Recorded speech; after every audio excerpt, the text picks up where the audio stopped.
Constructive Voices, the podcast for the construction people, with news, views, and expert interviews. Hi, and welcome to the podcast. I'm Steve Randall, and this time we're focusing on design with Bryan Oknyansky, an architect who also designs shoes. A lot of what I work on architecturally doesn't land from outer space. It exists within a community that's already there, where people already live and work. The context is important. The townscape is important. It forms the kind of architectural decisions you make on what you believe would not only fit the client brief, but make something interesting and elevate the quality of the neighborhood. More from Bryan later, and joining me with more insights is Pete the Builder, Peter Finn, in just a moment. But have you heard that Constructive Voices is building a new radio station? It's available 24/7 all over the world at constructive-voices.com. Don't forget the dash. And by asking Alexa to launch Constructive Voices. It's available already, and we'll be adding more shows in the coming weeks.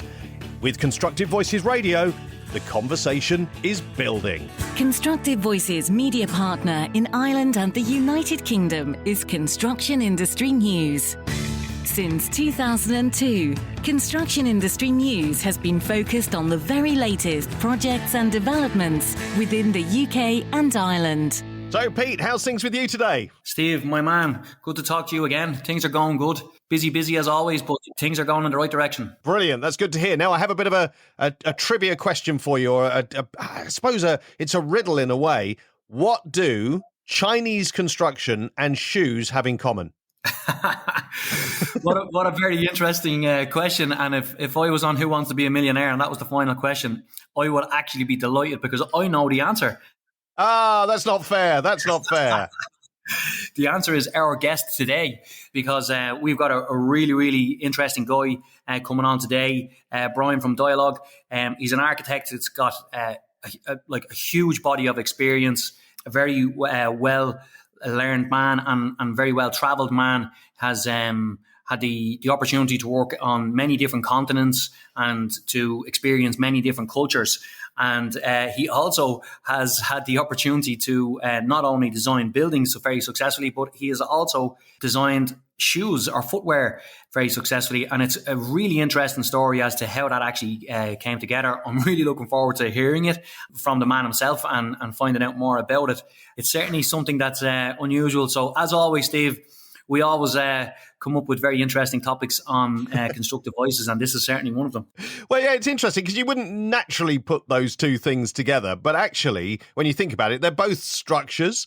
They're both, sort of have a necessity to be beautiful as well as functional. So, I mean, there are lots of ways in which shoes and buildings have definitely a synergy. And what we're going to be talking about, what Henry's going to be talking about with Bryan is, I suppose, the cultural sponge that he is, because he's worked in America and various other places in the West, but also he has this real insight into how the Chinese operate in terms of their architecture. And as we've talked about before, in terms of sustainable building and new ways of building for different or changing climates, this is going to be important, isn't it? Bringing all the ideas from all the different areas of the world into how we're building in the West or wherever we may be in the world. Yeah, look, I've said this several times before, Steve. I love dealing with people and I love talking to people from a perspective where they don't have tunnel vision. They don't have one way of thinking. They don't have a one fix all type of mentality. I love this. It really intrigues me when I hear, someone who's gone on a journey. Like any person that's traveled and seen different cultures, they've got stories to tell, perspectives that, the ordinary day person doesn't see, doesn't get to experience, and always accumulates into really interesting facts, really interesting knowledge. And if you have the ability then to be able to take that knowledge, take those cultural differences and blend them in with what you know and what you've seen when you've grown up and what you've learned just in your own culture, it always is a positive in my mind. It is always a way of showing integration and showing that cultures can blend together and can work together, because at the end of the day, we're all humans. We may have different cultures. We may have different ways of doing things, but, we all have very similar functions in life. We all have very similar needs. necessities. So Bryan is a man who certainly has put himself into a position where he can use all of that experience in his passion, which is architecture. So really, really interesting stuff. Okay, well, let's hear Henry talking to Bryan, and then we'll come back and we'll talk some more very soon. My career actually started when I was 16 years old. I had an epiphany that I wanted to be an architect, and I happened to know AutoCAD, which is a very popular drafting program. And so that year, I went to the local architects and told them I'd get them their coffee, their blueprints. They don't have to pay me. I just want to see what they do. Because I could draft, they gave me a job in the sunny streets of Los Angeles. So even before going to uni, deciding what you want to do and all that, I was lucky enough to already know. So my career started early. It was on high-end residential mostly. And then once I went to architecture school, I would be working kind of in the summers or throughout the years. And I wasn't beholden to kind of one office. One office I worked at, we worked on exhibition booths. Another office, I worked on airports. I graduated architecture school in Los Angeles and then got my first job out in Beijing. And the reason I got my job out in Beijing is because I needed to find something to do for a year. Architecture in the United States is a 5-year degree program. But of course, I'm always in a rush in my life, and I did it in 4 years. So I had this administrative issue where this school that I went to for my master's degree said on paper I studied for 4 years rather than 5, even though I have a full 5-year degree. And so I filled the time by getting my first job out of architecture school in Beijing. I noted in his speech back in 2015 to London Metropolitan University, you talked about how you, quotes, came to work across disciplines. Can you elaborate on that career path and especially the whole thing about the interdisciplinary sort of aspect of your career? So I mentioned that I had already a kind of an eclectic exposure of architectural scales early on in my career, whether it was houses or airports or skyscrapers, for example. And the interesting thing about architecture schools, at least the ones that I'm aware of, both in the United States and in Europe, is that there isn't only an emphasis on drawing, for example, buildings, but there's also an emphasis on making. So throughout architecture school, I worked in the wood shop, in the metal shop. I was one of the first student staff at the architecture school to run the laser cutting laboratory. So I was always kind of looking for opportunities to work in places that let me explore my student projects beyond drawing, but with model making or furniture making, for example. So what that did is it set up an understanding for me that whatever ideas come into my head, there's a solution or a way to communicate them graphically through drawing, but there's also possibilities to use traditional tools and robotic tools to create them. That opened up opportunities for me to, if I ever had an opportunity to work in something outside of architecture, even though it wasn't something I was trained in, that I would have the confidence to say, well, I'll give it a shot because I have an idea about how I might be able to make certain things outside of what you would normally make in architecture. Right. Well, we'll come back to that very specifically about a certain product. But on your website, there are several building and design projects in China. And what I found interesting about them is that they are counter-stereotypical of the image we have of the modern Chinese city with its, forest of rectangular, multi-story skyscrapers. Did you try and blend in Chinese tradition with that kind of style? My opportunity in China happened kind of serendipitously. There's this visionary architect in China named Ma Yansong, and he started up a studio called MAD, Mad Studio.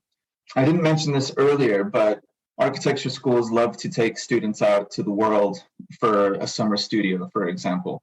I went on a study trip to China in 2007, and I taught myself basic Mandarin. I can't explain it. It's not that I think I have this kind of crazy gift for languages. I just can't explain it, but I picked it up. And then 1 year later, I find that Ma Yansong was at a local architecture school because he had published a book, and I approached him and I introduced myself in Mandarin, and he was really taken aback by that. And that earned me a breakfast with him a few days later. I showed him my portfolio, and that's how I got my job in China. I mentioned that he's visionary, so he himself is Chinese. However, he's interested in an evolutionary future for Chinese architecture, which is rooted in the thousands of years of rich Chinese cultural and architectural traditions. So I was fully on board for what he was trying to achieve, because when you look at the work from Mad's studio, it doesn't look traditional per se, but it does feel familiar, even though some things might look like spaceships, for example.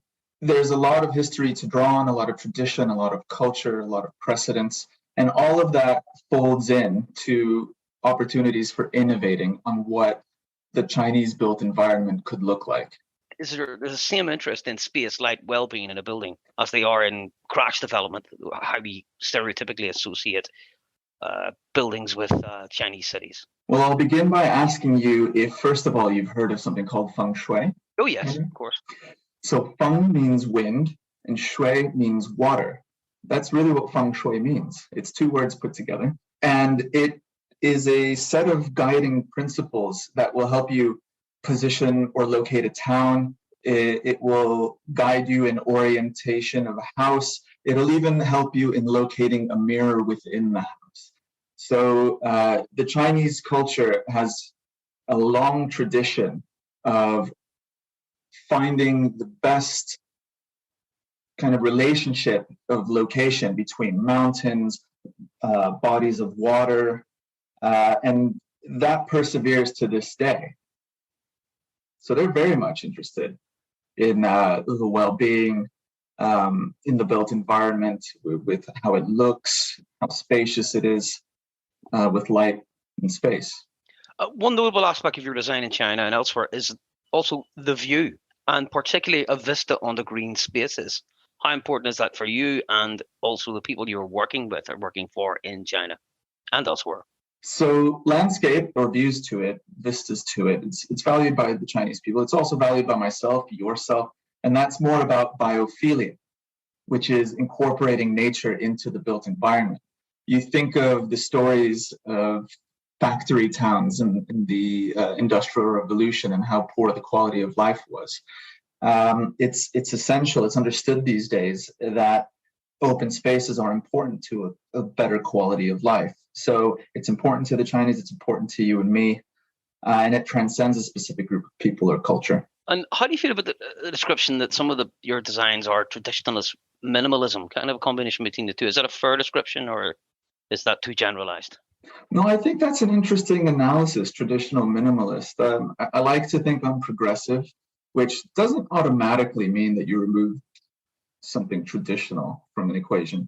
But my design tastes, there's a great range of them. I'll appreciate neoclassical designs all the way through to spaceships we can inhabit today, for example, like Zaha Hadid designs, for example. There's room for variety, but I believe that material keeps us grounded. And what I mean by that is that although materials can't speak, they have a way of showing you if you're either being clever or frivolous with what you're designing. And this might give way to a minimalistic expression.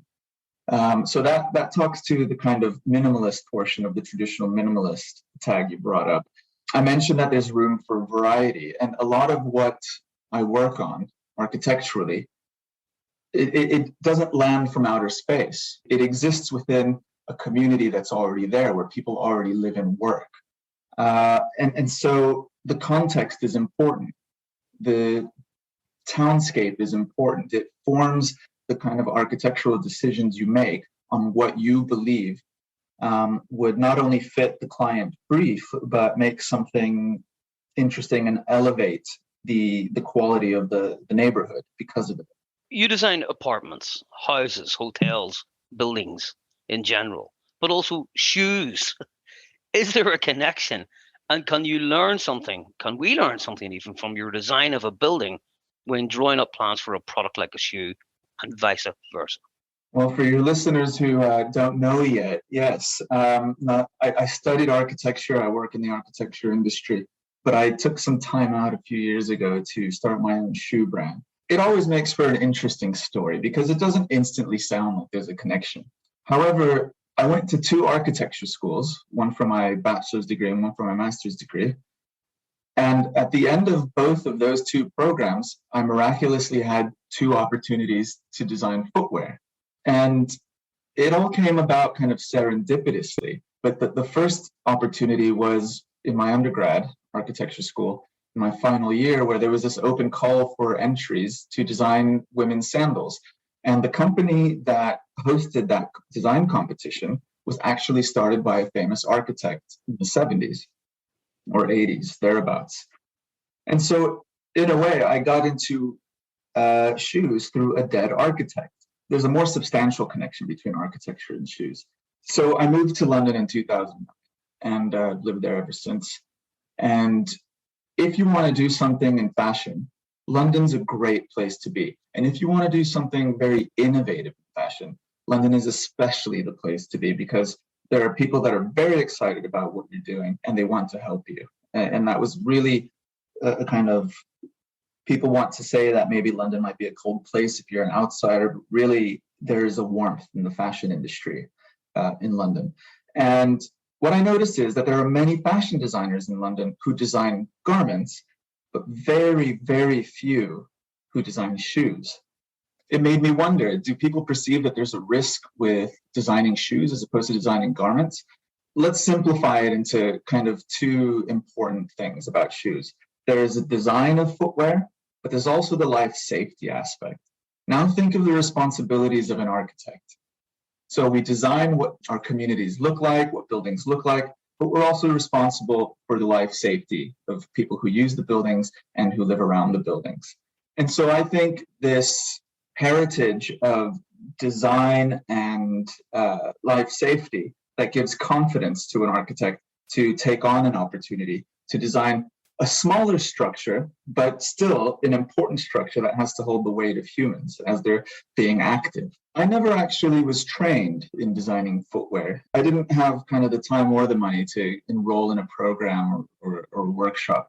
And so what I did is I used the same software that I designed buildings in to design shoes. And I used the same robots like 3D printers or CNC machines or laser cutters to fabricate the shoes. And so I learned how to make shoes through a digital process that let me reverse engineer them. Designing digitally is interesting because it means that a building can be a shoe and a shoe can be a building. And what I mean by that is when you're in design software, you can zoom in and out of whatever you're designing. And so scale is kind of relative in that sense. And so depending on how far you zoom into a shoe, it could actually look like a building. And there are some of the shoes that I've designed that would make for amazing interior design settings. Do you ever see yourself designing a building that looks like a shoe? Well, when I give lectures, I ask the question, what's the relationship between architecture and shoes? And I show a picture of the Burj Khalifa in Dubai. And then the next slide is you just turn them upside down and put them under people's feet. So in a sense, yeah. In terms of hotels and apart hotels, what do you see the future for them? And are the big chains playing their part in design that takes into consideration things like space, well-being, carbon neutral, and all that? Definitely. So it's important. It's more important than it's ever been. The general discussion of sustainability. There are targets set locally and nationally for 2030 and 2050 to become net zero carbon neutral. But it's a lot to unpack in terms of future of hotels and are the big chains playing their part. I think if we break it down into kind of the discussion of the future of hotels, I don't have statistics at my fingertips. I don't know where it's happening, how often it's happening, but I do hear from the hospitality industry that customers are asking for it. And of course, hotel brands, large and small, they cater to their customers. So whether there are national targets for a more sustainable future, or whether it's a customer saying, I want something that looks or feels more sustainable, they're going to receive it, because hospitality is all about the guest experience. On the guest experience front, in terms of the future of hotels, there are a lot of improvements in digital technologies that help with the guest experience. Things like self-check-ins, things like having an app on your phone that when you're inside your room, you can control things in the room. Things that can be automated are being experimented with across the world, across brands, from back of house functions all the way through to things that guests experience directly. But ultimately, the future of hotels is that we're all moving towards a more sustainable practice, not only for the guest experience, but because of climate change and these targets set locally and nationally. I want to talk to you about and see if you can explain how architecture and construction for the hospitality industry, which is usually on a grand scale, takes on board ecological concerns, can teach us lessons for smaller scale buildings. That's an interesting point of view. What can the bigger buildings teach us for the smaller buildings? Bigger construction projects, they have an economy of scale that smaller construction projects don't. However, they stand to make the biggest changes with the fewest moves or steps, simply because of the sheer size of their supply chain and the quantities of materials and services that are required for larger developments.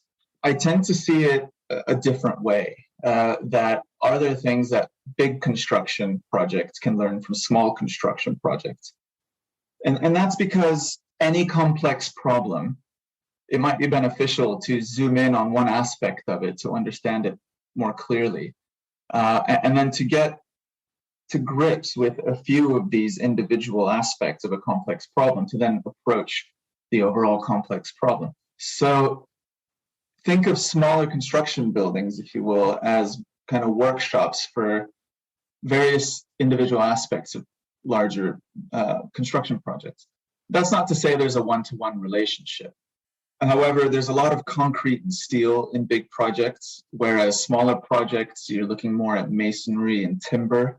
However, there is steel in smaller construction projects, and I believe that innovations in modern methods of construction with steel framing or offsite construction are now being explored for their fitness in smaller construction projects. And when I mean fitness, I mean for their potential to be sustainable buildings and to be low energy buildings. So rather than saying there's the big teaches the little, or the little teaches the big, that there's opportunities to learn in both directions for the construction industry. Given your interaction with the hotel hospitality sector, have you seen an upturn in business post-COVID? I have, yes. During COVID, especially in the early days, hospitality was holding its breath, so to say. However, the hospitality industry, even though they were dealing with a lot of uncertainty, they were still early leaders in making interiors safe for guests and diners, for example. There was also a lot of charitable opportunities where hotels who wouldn't have visitors, or hotels that wouldn't have their typical customers because of lockdowns, would actually open up their hotel rooms to homeless people or disadvantaged people, which was an amazing story throughout the pandemic. And I feel like the hospitality industry is roaring back now. Lots of people going to their pre-2019 levels of finding new sites, designing new hotels, starting construction on those hotels. So yeah, I think it's come back very optimistic and resilient. Looking ahead, what are the projects that you're working on that excite you that are coming up? Yes, I have the benefit of loving what I do, loving where I work, loving the kind of work that I do. Might sound soppy, but I'm working on a variety of projects. They're in the hospitality sector, they're in the residential sector. Interestingly, these days, there's kind of I'm not sure if it's actually a word, but a hybridity between residential and hospitality sectors. The interesting thing is that you can draw from one sector to innovate in the other sector. And so hopefully not in the too distant future, there is going to be a few buildings throughout London and the rest of the country that really do liven up their communities. Do you mean in practical terms that there could be a hospitality building, a hotel or so on and so forth in the center of a new residential area that's sort of integrated with it? Is that what you're talking about? There's a lot of that emerging on lots of streets throughout London, for example, and across the country. You might consider that a hotel maybe a decade ago would be a place only for people staying at the hotel. However, I wonder, Henry, if you've been to a hotel recently, to the lobby, just for a coffee or to set up your laptop or hold a meeting. Yeah, sure. So this whole kind of the evolution of co-working over the last decade, it's become a kind of integral part of the brief that when you design a hotel, it's not completely a private building. The hotel integrates into the community and provides publicly accessible uses as well, just exactly for what I just brought up, with a place for you to go have a coffee, hold a meeting, open up your laptop. And there are a lot of innovations in residential developments, the larger ones having a kind of mixed use component with maybe some commercial in parts of the development, that benefit from a treatment of what we call the front of house, a place that's meant to be used by a variety of people. Some of them might be residents, some of them might be staying at a hotel, and others might just be people in the public that want to pop in or be invited to come in. And so that's really what I mean by this kind of blending of the two sectors that I'm finding really interesting. And it's this experience in hospitality that is enabling this innovation that we're bringing into our residential designs as well these days. So when you're talking about designing and helping the construction of a hotel, it's not just for bums on beds, it's for lots of other things, to put it crudely. Well, they say bums on seats, but I guess there's bums on beds too, but there's whole bodies on beds too, aren't there? Yeah, it's quite. But it's also the food and beverage aspect of it. It's also the meeting aspect of it.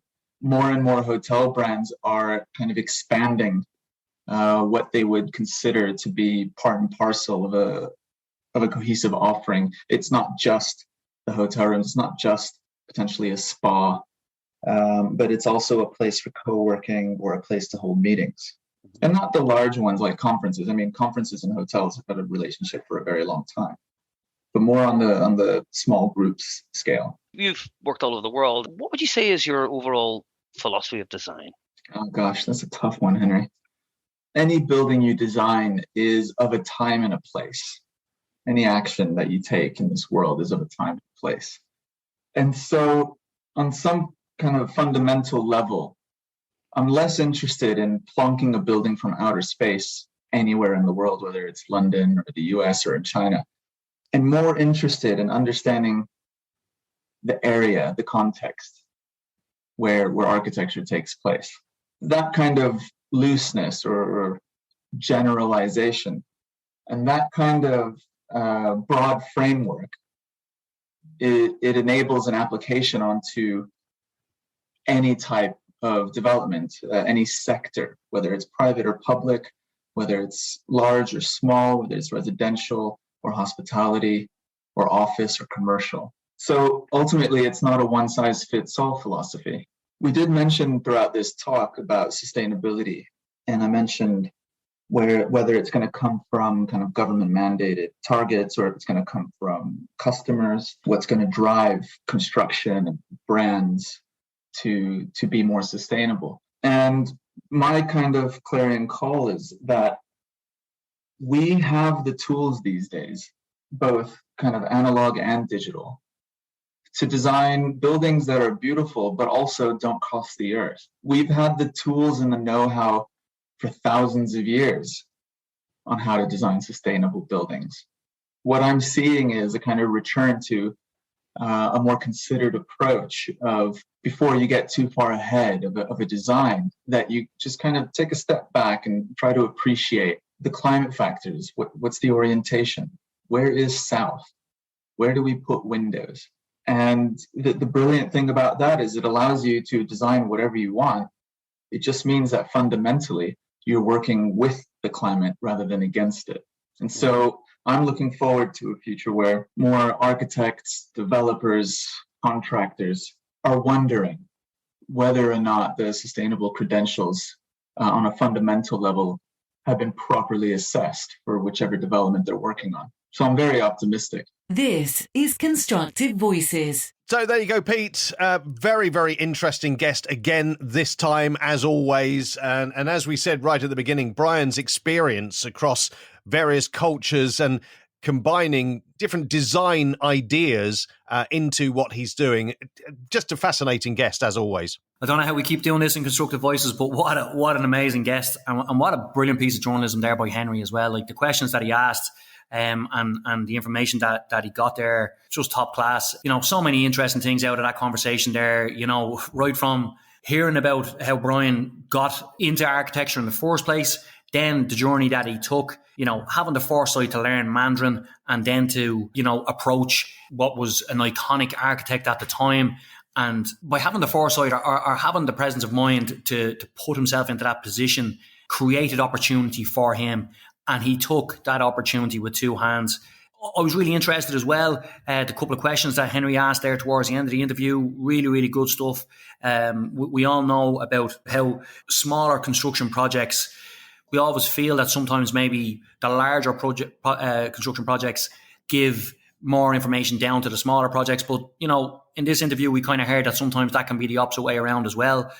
And that's simply because of the type of construction and the type of buildings that are being regularly used in China now are these big buildings that have small compartments in them that people then live in, you know. So it's really, really interesting stuff, a real insight into a different culture, learn so much from it, and a lot of good stuff in there, and a lot of positive stuff in there as well. Unfortunately, my Chinese knowledge doesn't go too much further than the local takeaway. I have to say, it's my favorite though every weekend.